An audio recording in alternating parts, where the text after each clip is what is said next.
ఆత్మ బంధువులందరికీ ఆత్మ ప్రణామాలు. బ్రహ్మర్షి పితామహ సుభాష్ పత్రిజీ గారికి మరియు మాతా సమానురాలైన స్వర్ణమాల పత్రి గారికి అనంత కోటి ఆత్మ ప్రణామాలు, కృతజ్ఞతలు తెలియజేస్తున్నాను. టిఎంసి తిరుమల నాథ మెడిటేషన్ ఛానల్ కి స్వాగతం, సుస్వాగతం. ఫ్రెండ్స్, మరి ఈ ఛానల్ ద్వారా మనము పత్రిజీ ఆశయాలైన ధ్యాన జగత్, శాకాహార జగత్, పిరమిడ్ జగత్ కంప్లీట్ అవ్వాలనే సంకల్పంతో ఈ యొక్క ఛానల్ ని మనం స్టార్ట్ చేశాము. మరి ఈ రోజు మనకి జ్ఞానాన్ని అందించడానికి సిద్ధంగా ఉన్నారు కొండూరి శ్రీకాంత్ గారు. ఆయన 2008వ సంవత్సరంలో ఏరోనాటికల్ ఇంజనీరింగ్ పూర్తి చేశారు. మరి మనం చాలా మందిని సొసైటీలో ఎక్కువగా హౌస్ వైఫ్స్ ని చూస్తూ ఉంటాము, కానీ చాలా తక్కువ మంది డాక్టర్స్, ఇంజనీర్స్, లాయర్లు ఇలాంటి వాళ్ళని తక్కువ మందిని చూస్తూ ఉంటాము. మరి ఆయన ఇంజనీరింగ్ కంప్లీట్ చేసే స్టేజ్ లోనే చేస్తూ ఉన్నప్పుడే తటపర్తి వీరరాఘవరావు గారి క్లాసెస్ అటెండ్ కావడము, ఆయనతో సాన్నిహిత్యాన్ని పెంచుకొని ఎన్నో క్లాసెస్ అటెండ్ అయ్యి ఏ లెవెల్కి ఎదిగారు అంటే శ్రీకాంత్ అంటే తటపర్తి రాఘవరావు గారి శిష్యుడు అనే లెవెల్కి ఆయన ఎదిగారు. మరి మన లోక కళ్యాణం కోసం మనం ఎప్పుడైతే పని చేస్తూ ఉంటామో మన కళ్యాణాన్ని లోక కళ్యాణ కారకులే జరిపిస్తారనడానికి నిదర్శనంగా మరి తన పెళ్లిలో తటపర్తి రాఘవరావు గారి దంపతులు శ్రీకాంత్ తరపున ఉంటే, మరి వాళ్ళ ఆవిడ తరపున బ్రహ్మర్షి పత్రిజీనే స్వయంగా నిలబడి వీళ్ళ వివాహాన్ని జరిపించారు. మరి లోక కళ్యాణం చేస్తున్న వీళ్ళకి కళ్యాణం చేశారు ఆ దంపతులందరూ కలిసి. సో ఫ్రెండ్స్, మరి మనం చేసే పని మనం చేస్తూ పోతే మనకు అందాల్సింది మనకు అందుతూనే ఉంటుంది అని సార్ యొక్క ఎక్స్పీరియన్స్ ద్వారా మనకు అర్థమవుతుంది. మరి అలాంటి సార్ యొక్క జ్ఞానాన్ని మనం ఈ రోజు తీసుకుందాము. Welcome sir, welcome to the session. Over to you sir. Okay madam, thank you madam. మరి మరొక్కసారి ఈ జ్ఞానాన్ని మనకు అందించినటువంటి గురువు గారు బ్రహ్మర్షి పత్రిజీ వారికి నమస్కరిస్తూ, మరి ఇందాక మేడం చెప్పినట్లు తటవర్తి దంపతుల ద్వారా నేను ఈ మార్గంలోకి వచ్చాను కాబట్టి వారికి కూడా నమస్కరిస్తూ, మరి తిరుమలనాథ ప్రాజెక్ట్ అనేది మరి ఉమ్మడి నల్గొండ జిల్లాకి ఆ చుట్టుపక్కల జిల్లాలకి కూడా ఒక పెద్ద ప్రాజెక్టు అని చెప్పుకోవచ్చు. ప్రకృతి ఒడిలో ఉంది. మరి పత్రిసారు భవిష్యత్తును దృష్టిలో పెట్టుకొని ప్రతి చోట ఏం చేయడం జరిగింది అంటే ఇలాంటి పెద్ద పెద్ద ప్రాజెక్టులు అనేవి పెట్టడం జరిగింది. మరి భవిష్యత్తులో వీటి అవసరం అనేది చాలా చాలా ఉంది అని మనం చెప్పుకోవచ్చు. మరి సబ్జెక్ట్ విషయానికి వస్తే ఇప్పుడు చూడండి, మానవుడు అంటే 3 కలిపితే ఏర్పడిన వాడు మానవుడు. ఏంటేంటి అవి అంటే ఈ కనిపించే శరీరం ఉంది అనేది ఎలా తెలుస్తుంది అంటే కనిపిస్తుంది కాబట్టి ఈ శరీరం ఉంది. ఈ కనిపించే శరీరంలో ఏముంది అంటే ఇంకా కనిపించని మనస్సు ఉంది. మనస్సు ఉంది అనేది ఎలా చెప్పగలుగుతున్నాము అంటే ఎవరైనా సరే ఖాళీగా కూర్చుంటే ఏం చేస్తారు అంటే ఆలోచనలు చేస్తారు. మనలో ఆలోచనలు ఎవరు చేస్తారు అంటే మనస్సు చేస్తుంది. ఈ దేహం ఉంది అనేది ఎలా చెప్పగలుగుతున్నాము అంటే కనిపిస్తుంది కాబట్టి దేహం ఉంది. మనస్సు ఉంది అనేది ఎలా తెలుస్తుంది అంటే ఆలోచనలు చేస్తున్నాం కాబట్టి మనస్సు ఉంది. అలాగే ఇంకా ఏంటి అంటే మనల్ని నడిపించే శక్తి ఒకటి ఉంది. అది ఉంది అనేది ఎలా తెలుస్తుంది అంటే ఇప్పుడు ఎవరైనా సరే చనిపోతే ఏమంటారు అంటే పోయారు అంటారు. వాళ్ళు అక్కడే ఉనింటారు. ఏం పోయి ఉంటుంది అంటే ఆత్మ వెళ్ళిపోయి ఉంటుంది. దీన్నే రకరకాల వాళ్ళు రకరకాలుగా పిలుస్తూ ఉంటారు. హిందూ మతంలో అయితే ఏమంటారు అంటే ఆది పరాశక్తి అంటారు, లలితాంబ అంటారు, భగవంతుడు అంటారు, దేవుడు అంటారు, నారాయణ అంటారు. అదే ముస్లిం మతంలో అయితే ఏమంటారు అంటే అల్లా అంటారు. అదే క్రిస్టియానిటీలో అయితే ఏమంటారు అంటే ఫాదర్, తండ్రి అంటారు. ఇలా రకరకాల వాళ్ళు రకరకాలుగా పిలుస్తున్నారు. మరి మనం ఏమని చెప్పుకోవచ్చు అంటే ఆత్మ అని చెప్పుకోవచ్చు. ఈ 3 కలిపితే ఏర్పడిన వాళ్ళు మానవుడు. ఇంకా కొద్దిగా ఆలోచిస్తే దేహం గొప్పదా? మనస్సు గొప్పదా? అంటే ఏం చెప్పొచ్చు అంటే మనస్సు గొప్పది. ఎలా అంటే మనస్సు చెబితే దేహం చేస్తుంది. ఇక్కడ చెప్పేదెవరు అంటే మనస్సు, చేసేదెవరు అంటే దేహము. మరి మనస్సు ప్రభావము దేహం పైన ఎంత శాతం ఉంటుంది అంటే 95% ఉంటుంది. మరి దేహం ప్రభావము మనస్సు పైన ఎంత శాతం ఉంటుంది అంటే 5% ఉంటుంది. ఇప్పుడొచ్చే రోగాలన్నీ కూడా ఎటువంటి రోగాలు అంటే సైకోసోమాటిక్ డిసీజెస్. అంటే ముందు రోగం అనేది ఎక్కడొస్తుంది అంటే మనస్సులో వస్తుంది. దాని ప్రభావం అనేది ఎక్కడ కనిపిస్తుంది అంటే శరీరం పైన కనపడుతుంది. మరి మన శరీరంలో మార్పు తీసుకురావాలి అంటే ఎక్కడ మార్పు తీసుకురావాలి అంటే మన మనస్సులో మార్పు తీసుకురావాలి. స్వామి వివేకానంద చెప్తాడు, ఏం చెప్తాడు అంటే a sound mind in a sound body. ఒక మంచి శరీరంలో ఏముండాలి అంటే మంచి మనస్సు ఉండాలి. మరి మానవుడి జీవితం అనేది కష్టాన్ని బట్టి కాదు, డబ్బుని బట్టి కాదు, వాళ్ళ యొక్క మనస్సును బట్టి వాళ్ళ యొక్క జీవితం అనేది ఉంటుంది. ఇంకా కొంచెం గమనిస్తే మనం ఎన్ని ఎక్సర్సైజులు చేసినా, వాకింగ్‌లు చేసినా, ఆసనాలు వేసినా ఏమైతుంది అంటే మన బాడీ ఫ్లెక్సిబుల్‌గా ఉంటుంది. మరి మన బాడీ ఫ్లెక్సిబుల్‌గా ఉన్నంత మాత్రాన మన ప్రవర్తనలో ఎటువంటి మార్పు అనేది రాదు. మరి మన ప్రవర్తనలో మార్పు రావాలి అంటే మన శరీరాన్ని కాదు ఫ్లెక్సిబుల్‌గా ఉంచాల్సింది. మన మనస్సుని ఫ్లెక్సిబుల్‌గా ఉంచాలి. మరి ప్రాపంచికంగా ఉన్నప్పుడు ఏమవుతుంది అంటే మన మనస్సు అనేది చంచలంగా, కలుషితంగా, మలినంగా, అశుద్ధంగా తయారవుతుంది. ఉదయం నుంచి సాయంత్రం వరకు ఎన్నో చూడడం ద్వారా, వినడం ద్వారా, మాట్లాడడం ద్వారా, అలాగే ఆలోచించడం ద్వారా. ఈ మనస్సు ఎప్పుడు ఏం చేస్తుంది అంటే ఏదైతే చెయ్యొద్దు, చెయ్యొద్దు అంటూ ఉంటామో అదే చేస్తుంది. ఇప్పుడు చూడండి, నేను మీకు చెప్తాను. కళ్ళు మూసుకొని 2 నిమిషాలు కోతిని గుర్తు తెచ్చుకోవద్దు అని చెప్తాను. కళ్ళు మూసుకొని 2 నిమిషాలు కోతిని గుర్తు తెచ్చుకోవద్దు అంటే ఇప్పుడు మీకేం గుర్తుకొస్తుంది అంటే కోతే గుర్తుకొస్తుంది. ఉదయం నుంచి ఎప్పుడైనా కోతి గుర్తుకొచ్చిందా అంటే గుర్తుకు రాలేదు. కానీ ఇప్పుడు ఏం గుర్తుకొస్తుంది అంటే కోతే గుర్తుకొస్తుంది. మనస్సు ఏం చేస్తుంది అంటే ఏదైతే చెయ్యొద్దు, చెయ్యొద్దు అంటూ ఉంటామో అదే చేస్తూ ఉంటుంది. ఇప్పుడు ప్రస్తుతం మానవుడు ఎన్ని చెప్పినా వింటాడు కానీ తన గుణం మార్చుకోమంటే మార్చుకోడు. మరి ఈ గుణము అనేది దేనిని బట్టి ఉంటుంది అంటే మన మనస్సును బట్టి మన గుణం ఉంటుంది. ఉదాహరణకి తీసుకుంటే ఒక తాగుబోతున్నాడు అనుకోండి, తనకి తాగొద్దు అని తెలుసు. తెలిసినా కూడా ఏం చేస్తున్నాడు అంటే ఆ తాగుడు మానకుండా ఉండలేకపోతున్నాడు. అలా ఉండగలగాలి అంటే ఏమవ్వాలి అంటే వాళ్ళ మనస్సులో మార్పు తీసుకురావాలి. అంటే వాళ్ళ గుణాలలో మార్పు తీసుకొస్తే ఏమైతుంది అంటే వాళ్ళ మనస్సులో మార్పనేది వస్తుంది. అప్పుడు ఏమవుతుంది అంటే ప్రవర్తనలో మార్పనేది వస్తుంది. ఇప్పుడు చూస్తే తింటే వచ్చేదేంటి అంటే బలము, ధ్యానం చేస్తే వచ్చేదేంటి అంటే శక్తి. మరి బలము అనేది దేనికి సంబంధించింది అంటే దేహానికి సంబంధించింది. మరి శక్తి అనేది దేనికి సంబంధించింది అంటే ఆత్మకు సంబంధించింది.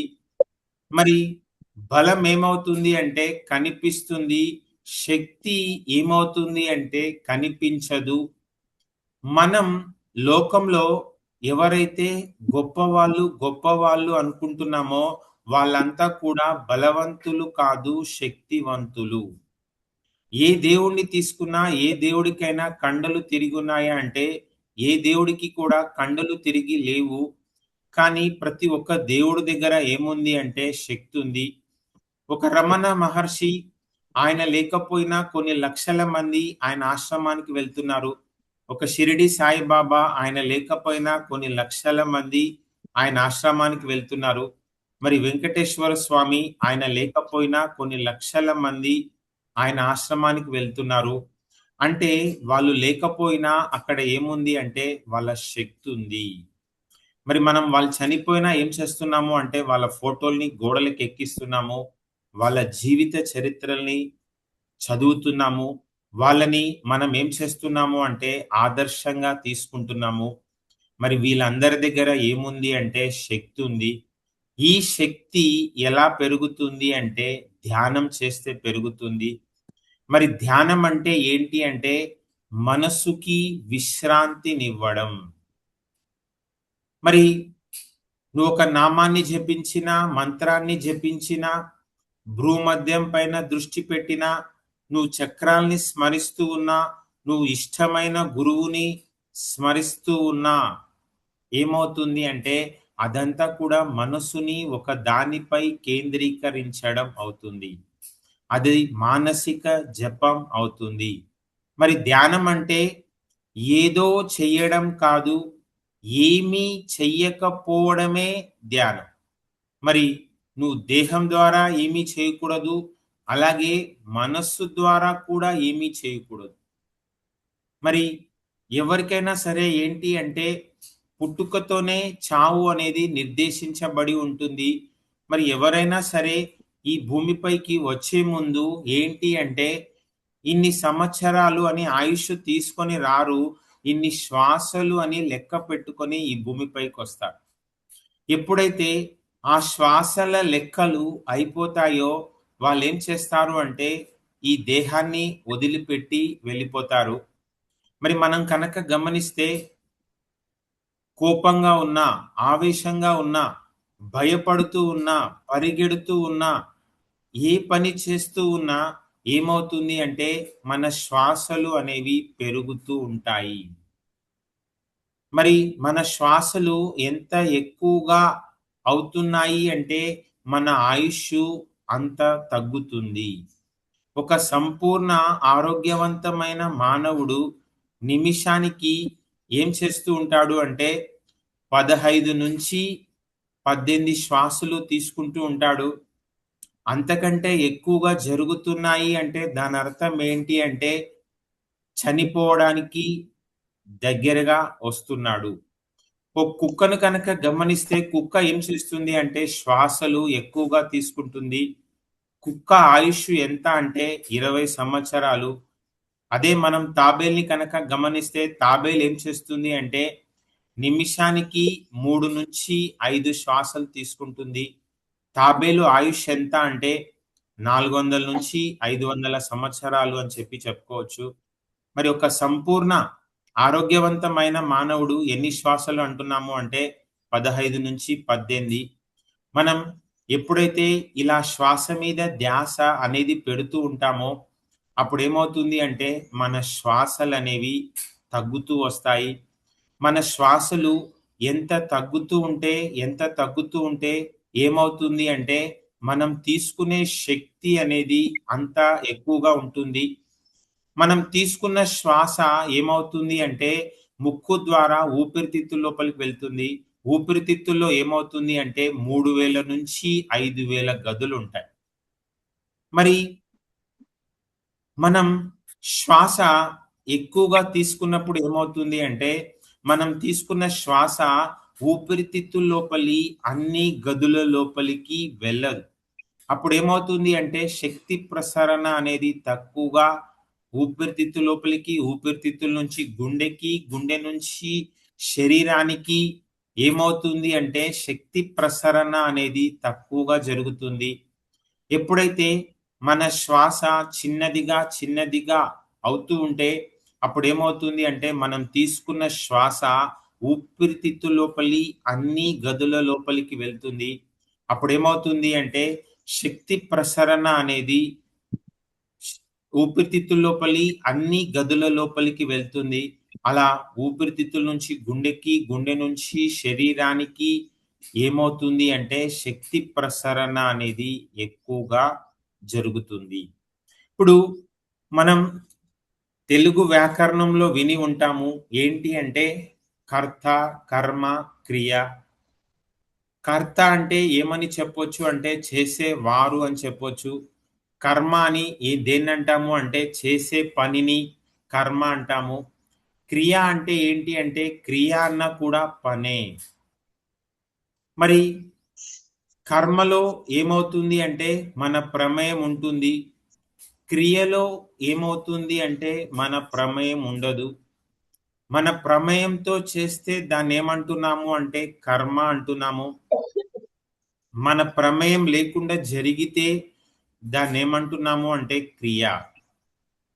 ఇప్పుడు నేను ఇక్కడ మాట్లాడుతున్నాను. ఏం మాట్లాడాలి అనేది ప్రతిదీ ఆలోచించి నిర్ణయం తీసుకుంటేనే నా నోట్లో నుంచి మాటలు బయటికొస్తాయి. ఇక్కడ నేను మాట్లాడే మాటల్లో ప్రతిదీ నా ప్రమేయంతో జరుగుతుంది కాబట్టి దీనిని ఏమంటున్నాము అంటే కర్మ అంటున్నాం. అలాగే మన ప్రమేయం లేకుండా కొన్ని జరుగుతున్నాయి. ఇప్పుడు చూస్తే మనం శ్వాసని పీల్చుతున్నామా వదులుతున్నామా అంటే శ్వాసని పీల్చట్లేదు, వదలట్లేదు. మన ప్రమేయం లేకుండా శ్వాస వస్తూ ఉంది, పోతూ ఉంది. కాబట్టి శ్వాసను ఏమనొచ్చు అంటే శ్వాసక్రియ.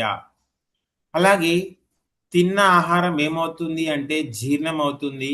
ఆ తిన్న ఆహారం జీర్ణం అవడంలో మన ప్రమేయం ఏమైనా ఉందా అంటే మన ప్రమేయం ఏమీ లేదు.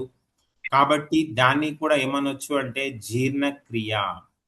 అలాగే గుండె నుంచి రక్తము రక్తనాళాల ద్వారా శరీరానికి, శరీరం నుంచి మళ్ళీ తిరిగి గుండెకి సరఫరా అవుతుంది. దీంట్లో మన ప్రమేయం ఏమైనా ఉందా అంటే మన ప్రమేయం ఏమీ లేదు. కాబట్టి దీనిని కూడా ఏమని చెప్పొచ్చు అంటే రక్త ప్రసరణ క్రియ. అలా ఒక సంపూర్ణ ఆరోగ్యవంతమైన మానవుడిలో ఏమవుతుంది అంటే 200కి పైగా క్రియలు అనేవి జరుగుతుంటాయి. మరి మనకి కడుపు నొప్పి నుంచి క్యాన్సర్ దాకా రకరకాల రోగాలొచ్చాయి అంటే దానర్థం మనలో జరగాల్సిన రకరకాల క్రియలు అనేవి ఆగిపోయాయి. ఎప్పుడైతే మనం ధ్యానం చేసి మన శక్తి పెంచుకుంటామో అప్పుడేమవుతుంది అంటే మనలో జరగాల్సిన ఈ 200 క్రియలు అనేవి పర్ఫెక్ట్‌గా జరుగుతాయి. ఇప్పుడు ఒక ఉదాహరణగా తీసుకుంటే మన శరీరంలో కిడ్నీలు ఏం చేస్తాయి అంటే రక్తాన్ని ఫిల్టర్ చేస్తాయి.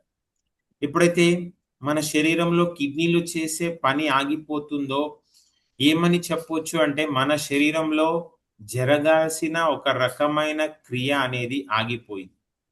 అప్పుడు డాక్టర్ల దగ్గరికెళ్తే డాక్టర్లు ఏం చేయాలి అంటారు అంటే డయాలసిస్ చేయాలి అంటారు. మరి డయాలసిస్ అంటే ఏంటి అంటే ఒక రంధ్రం పొడిచి ఏం చేస్తారు అంటే ఆ రంధ్రం గుండా రక్తాన్ని బయటికి తీసి లోపల కిడ్నీలు ఫిల్టర్ చేయాల్సింది బయట మిషన్స్ ద్వారా ఫిల్టర్ చేసి అలా ఫిల్టర్ చేసిన రక్తాన్ని ఏం చేస్తారు అంటే మళ్ళీ ఇంకొక రంధ్రం పొడిచి ఆ రంధ్రం గుండా లోపలికి పంపిస్తూ ఉంటారు. మళ్ళీ ఒక 4 రోజులు, 5 రోజులు అయ్యాక రక్తం ఏమవుతుంది అంటే మళ్ళీ మలినాలతో కూడుకొని ఉంటుంది. అంటే మన శరీరంలో కిడ్నీలు పని చేయట్లేదు అంటే దానర్థం మనలో జరగాల్సిన ఒక రకమైన క్రియ ఆగిపోయింది. మరి మనం కనుక ధ్యానం చేస్తే మనలో పని చేయాల్సిన కిడ్నీలు మళ్ళీ యథావిధిగా పని చేయడం అనేది ప్రారంభిస్తుంది. అలా ధ్యానం ద్వారా మనం ఏం చేయొచ్చు అంటే ఏ డాక్టర్ అవసరం లేకుండా, ఏ గోళీ మందు వాడకుండా, ఒక్క రూపాయి కూడా ఖర్చు పెట్టకుండా ధ్యానం ద్వారా మనం సంపూర్ణ ఆరోగ్యాన్ని పెంచుకోవచ్చు. మరి ఇంతకు ముందుకే చెప్పుకున్నాం ధ్యానంలో మనం ఏం చేస్తున్నాము అంటే మన మనసుకి విశ్రాంతినిస్తున్నాం. ఇప్పుడు చూడండి ఒక 4 అంతస్తులు, 5 అంతస్తులో మేడ ఉంది. ఆ 4 అంతస్తులు, 5 అంతస్తులో మేడ ఎక్కితే లిఫ్ట్ లేకుండా మామూలుగా మెట్ల ద్వారా కొంత దూరం వెళ్ళగానే ఏం చేస్తాము అంటే అలసిపోతాము. అలసిపోతే ఏమవుతుంది అంటే శక్తి ఖర్చవుతుంది. మరి కొద్దిసేపటి తర్వాత మనం ఏం చేస్తాము అంటే విశ్రాంతి తీసుకుంటాము. విశ్రాంతి తీసుకుంటే ఏమవుతుంది అంటే మళ్ళీ శక్తి పెరుగుతుంది. శక్తి ఎప్పుడు ఖర్చవుతుంది అంటే అలసిపోతే శక్తి ఖర్చవుతుంది. శక్తి ఎప్పుడు పెరుగుతుంది అంటే విశ్రాంతినిచ్చినప్పుడు శక్తి పెరుగుతుంది. మరి ధ్యానంలో మనం ఏం చేస్తున్నాము అంటే మన మనస్సుకి విశ్రాంతినిస్తున్నాం. ఒక గాఢ నిద్రలో ఉన్నప్పుడు ఏమవుతుంది అంటే ఇలా కళ్ళు మూసుకొని కళ్ళు తెరిస్తేనే ఏమై ఉంటుంది అంటే తెల్లారిపోయి ఉంటుంది. అదే మీరు రాత్రి నిద్రపోయారు. మీరు మనస్సు ఏం చేస్తుంది అంటే ఎన్నో ఎన్నో ఆలోచనలు చేస్తుంది. మీరు అప్పుడు ఏం చేస్తారు అంటే అటు పొర్లుతారు, ఇటు పొర్లుతారు, లేచి నీళ్లు తాగుతూ ఉంటారు. ఆ రోజు రాత్రంతా మీకేమనిపిస్తుంది అంటే ఎప్పుడు తెల్లారుతుందా? అంటే అక్కడ మనస్సు ఏం చేస్తుంది అంటే ఎన్నో ఆలోచనలు చేస్తుంది. మరి మనం ఎప్పుడైతే ఈ ఆలోచనలు చేస్తున్న మనస్సును ఏం చేయాలి అంటే శ్వాస మీద ధ్యాస ఉంచాలి. పత్రి గారు ధ్యానం చేసే పద్ధతిలో చాలా క్లియర్‌గా చెప్పాడు. ఏం చెప్పాడు అంటే వేళ్ళలో వేలు పెట్టుకోవాలి, కాళ్ళు 2 క్రాస్ చేసుకోవాలి, కళ్ళు మూసుకోవాలి, సహజంగా జరుగుతున్న శ్వాసని గమనిస్తూ ఉండాలి. ఆలోచనలొస్తే ఆలోచనని కట్ చేసి మళ్ళీ శ్వాస మీద ధ్యాస. అలా పెడుతూ ఉంటే ఏమవుతుంది అంటే ప్రారంభంలో చంచలమైన, కలుషితమైన, మలినమైన మనస్సు అనేది నిశ్చలమవుతుంది. మరి ఎప్పుడైతే మనస్సు అనేది నిశ్చలమయిందో అప్పుడు మనకేమవుతుంది అంటే ప్రశాంత జీవితం అనేది లభిస్తుంది. మానవుడి యొక్క పరిస్థితి ఇంత దౌర్భాగ్యంగా ఉండడానికి గల మొట్టమొదటి కారణం ఏంటి అంటే వర్తమానంలో జీవించే శక్తి లేకపోవడం. ఒక ఆలోచన మనం చేస్తున్నాము అంటే 90% ఏం చేస్తాము అంటే గడిచిపోయిన దాని గురించి ఆలోచిస్తూ ఉంటాము. 10% ఏం చేస్తూ ఉంటాము అంటే భవిష్యత్తు గురించి ఆలోచిస్తూ ఉంటాము. ఎప్పుడైతే గతం గురించి ఆలోచిస్తూ ఉంటామో అప్పుడు ఏమవుతూ ఉంటాము అంటే బాధపడుతూ ఉంటాము. ఎప్పుడైతే భవిష్యత్తు గురించి ఆలోచిస్తూ ఉంటామో అప్పుడు ఏమవుతూ ఉంటుంది అంటే మనం భయపడుతూ ఉంటాము. మరి ప్రెజెంట్ ఈస్ ద ప్రెజెంటేషన్. వర్తమానమే బహుమానం. మరి మీ పిల్లలు కనుక ధ్యానం చేస్తే ఏమైతది అంటే, ఒక సంవత్సరం చదవాల్సిన సిలబస్ అంతా కూడా 3 నెలల్లో చదువుతారు. ఓ 4 గంటల్లో చదవగలిగేది ఏం చేస్తారు అంటే, ఒక గంటలో చదువుతారు. మరి ఎప్పుడైతే వర్తమానంలో జీవిస్తూ ఉంటామో, అప్పుడేమవుతుంది అంటే, మనం చేసే పనిలో నైపుణ్యత అనేది పెరుగుతుంది. వంట చేస్తున్నప్పుడు ఏం చేస్తుంటాము అంటే ఎంతో పర్ఫెక్ట్‌గా వంట మీదే దృష్టి పెడతాము. అలాగే మన మనస్సు నిశ్చలమవుతే కలిగే లాభం ఏంటి అంటే, ఎప్పటికప్పుడు మనం ఏం చేస్తూ ఉంటాము అంటే మనలోని లోపాల్ని చూస్తూ ఉంటాము. ఎదుటి వాళ్ళలో మంచిని చూస్తూ ఉంటాం. ఎప్పటికప్పుడు మనం విచక్షణలో ఉంటాం. మన మనస్సు చంచలంగా ఉంటే ఏమవుతుంది అంటే ఎప్పటికప్పుడు మనలో మంచి కనపడుతుంది, ఎదుటి వాళ్ళలో చెడు కనపడుతుంది. కానీ మన మనస్సు నిశ్చలమవుతే ఎప్పటికప్పుడు మనలోని లోపాల్ని సరిచేసుకుంటూ ఉంటాము. ఎదుటి వాళ్ళలో 99 లోపాలున్నా, ఒక్క మంచి ఉన్నా మనం ఏం చేస్తాము అంటే ఒక్క మంచిని తీసుకుంటాము. ఇప్పుడు చూడండి, బియ్యము, ముత్యాలున్నాయి. బియ్యము, ముత్యాలు కలిపి చల్లితే మనం వేటిని వేరుకుంటాము అంటే ముత్యాల్ని ఏరుకుంటాము. అలా ప్రపంచంలో ఎంతమంది ఎదురైనా ప్రతి ఒక్కరి దగ్గర నుంచి మనం ఏం చేయాలి అంటే మనకి కావలసిన మంచిని తీసుకుంటూ ఉండాలి. ఇవన్నీ ఎప్పుడు సాధ్యమవుతాయి అంటే మన మనస్సు నిశ్చలమైనప్పుడు. మరి ఈ స్థితిలో ఏమవుతుంది అంటే ధ్యానం చేసే వాళ్ళకి, చెయ్యని వాళ్ళకి పెద్దగా తేడా ఏమీ ఉండదు. మరి పెద్దగా తేడా ఏమీ ఉండదు అంటే దానర్థం ధ్యానంలో ఏమీ లేదు అని కాదు. మనం చేసే సాధన సరిపోవట్లేదు. మరి మనం ఏం చేయాలి అంటే ఇంకా తీవ్రంగా సాధన చేయాలి. ఇక్కడ తీవ్రంగా సాధన అంటే గంటలు గంటలు కూర్చోమని కాదు. కూర్చున్న కొన్ని గంటలైనా సరే ఎలా గడవాలి అంటే నిమిషాల్లా గడవాలి. మరి ఒక 2 గంటలు కూర్చుంటే మీకేమనిపియాలి అంటే 2 నిమిషాలే అయ్యింది అన్నట్లుగా ఉండాలి. ఓ గంట ధ్యానం చేద్దాం అనుకోని గంట అయిందేమో అనుకోని కళ్ళు తెరిస్తే 5 నిమిషాలే, 10 నిమిషాలే అయ్యుంటుంది కొత్తలో. అందుకే చటవర్తి గారేమంటారు అంటే మీరు ప్రతి నెల 1, 2, 3 భీమవరం, అలాగే ప్రతి నెల 16, 17, 18 3 డేస్ రెసిడెన్షియల్ క్లాసెస్ అనేవి జరుగుతున్నాయి. మీరు అలాంటి కార్యక్రమాల్లో కనుక కూర్చుంటే మీరు మొదటి వాళ్ళైనా సరే ఏమవుతుంది అంటే ధ్యానంలో మంచి పట్టు వచ్చే విధంగా మేము మీకక్కడ ట్రైనింగ్ అనేది ఇస్తూ ఉంటాము. దాదాపు మోర్ దెన్ 50% రెగ్యులర్‌గా ప్రతి నెల ఓ 200 మంది దాకా అక్కడికి వస్తూ ఉంటారు.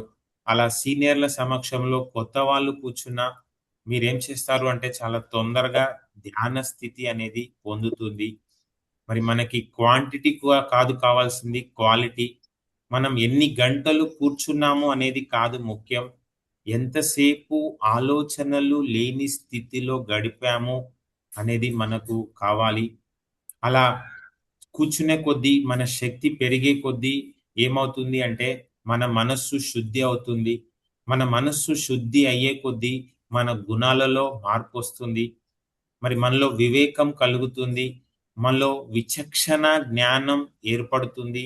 మన బుద్ధి వికసిస్తుంది. అప్పుడు మనకర్థమవుతుంది. ఏమర్థమవుతుంది అంటే ఏది సరి అయినది, ఏది సరికానిది, ఏది చెయ్యవలసింది, ఏది చెయ్యకూడనిది, ఏది సృష్టికి అనుగుణమైంది, ఏది సృష్టికి విరుద్ధమైంది. మరి అంతదాకా భక్షించే వాళ్ళు ఇప్పుడేం చేస్తారు అంటే రక్షించే ప్రయత్నం చేస్తారు. అంతదాకా నష్టం కలిగించిన వాళ్ళు ఇప్పుడేం చేస్తారు అంటే లాభం కలిగించే పని చేస్తారు. అంతదాకా దాచుకోవడానికి, దోచుకోవడానికి చూసేవాళ్ళు ఇప్పుడేం చేస్తారు అంటే పంచే ప్రయత్నం అనేది చేస్తారు. అంతదాకా అధర్మంగా జీవించిన వాళ్ళు ఇప్పుడేం చేస్తారు అంటే ధర్మంగా జీవిస్తారు. అంతదాకా సృష్టికి విరుద్ధంగా జీవించిన వాళ్ళు ఇప్పుడేం చేస్తారు అంటే సృష్టికి అనుగుణంగా జీవిస్తారు. మరి మనలో శక్తి పెరిగితే కలిగే లాభాలు ఏంటి అనేది ఒక మాటలో చెప్పుకోవచ్చు. ఏంటి అంటే మీలో శక్తి పెరిగితే మీరేం చేస్తారు అంటే ఏడుపులో కూడా ఆనందంగా ఉంటారు. మీలో శక్తి లేకపోతే మీరేం చేస్తారు అంటే ఆనందంలో కూడా ఏడుస్తూ ఉంటారు. చాలామంది ఏమంటారు అంటే నాకే సమస్య లేవు, నాకన్నీ బాగానే ఉన్నాయి. నా కొడుకు గురించి బెంగ, నా కూతురు గురించి బెంగ, నా తమ్ముడు గురించి బెంగ, మా అమ్మ గురించి బెంగ, నా భర్త గురించి బెంగ అని ఏదో ఆలోచనలు చేస్తూ ఉంటారు. అదే మన దగ్గర శక్తి ఉంటే నీకు కష్టమొచ్చినా, నీకు సమస్యొచ్చినా, నీకు బాధ కలిగినా అసలు పట్టించుకోవు, లెక్క కూడా చేయవు. ఆ భావన కూడా నీ లోపల ఉండదు. ఇలాంటి పరిస్థితులనైనా సరే నువ్వు అధిగమిస్తావు. మరి నువ్వేం చేస్తావు అంటే అన్ని పరిస్థితులలో కూడా సమానంగా ఉంటావు. మరి శీతోష్ణాలలోను, మాన అవమానాలలోను, జయ అపజయాలలోను అన్ని పరిస్థితులలో కూడా సమానంగా ఉంటావు. ఇంకా ఏం చేస్తావు అంటే ఉన్న దాంట్లో తృప్తిగా జీవిస్తావు. కోట్లు ఉన్నవాడు కాదు గొప్పవాడు. తృప్తి ఉన్నవాళ్ళు గొప్పవాళ్ళు అని చెప్పి చెప్పుకోవచ్చు. అలా మాట మీద నిలబడతావు. ఎవరిని విమర్శించవు. ఎంతమంది ఎన్ని విమర్శలు చేసినా అసలు పట్టించుకోవు. మరి నువ్వు చేసే పని సరి అయింది అనేది నీకు అర్థమవుతే చాలు.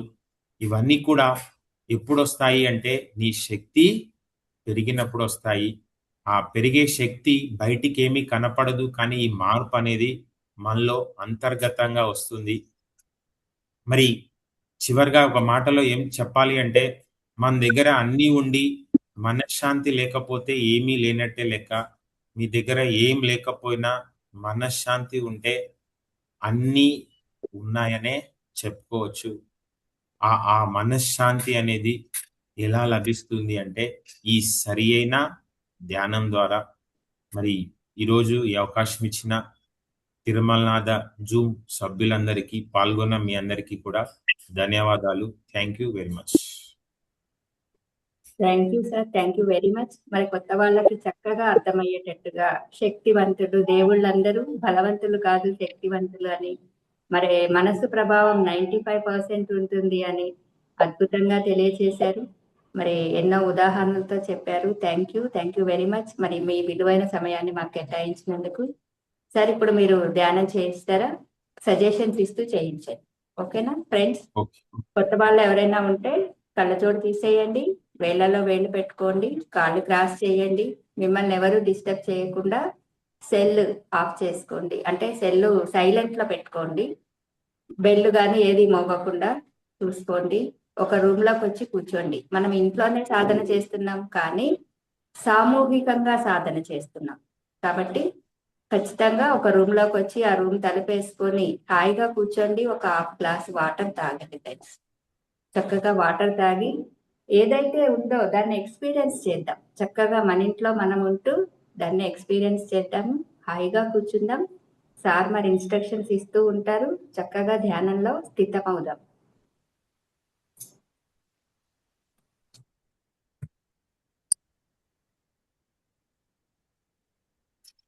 సరే, ఆలోచనలు వస్తే ఆలోచనల వైపు వెళ్ళొద్దు. ఆలోచనల్ని కట్ చేస్తూ మళ్ళీ శ్వాస మీద ధ్యాస. మనం ఒక సైలెన్స్ మెడిటేషన్, నేను ఒక 2 నిమిషాలు చెప్పేసి ఆఖరిలో ఓకే చెప్తాను.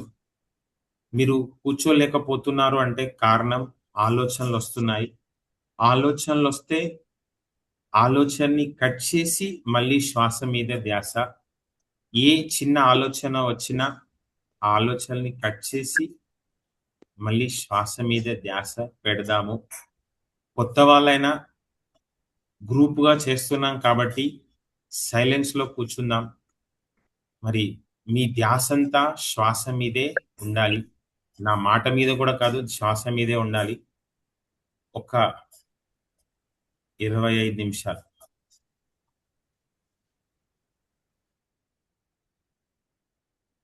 సార్ 12-10 వరకు చేపించండి.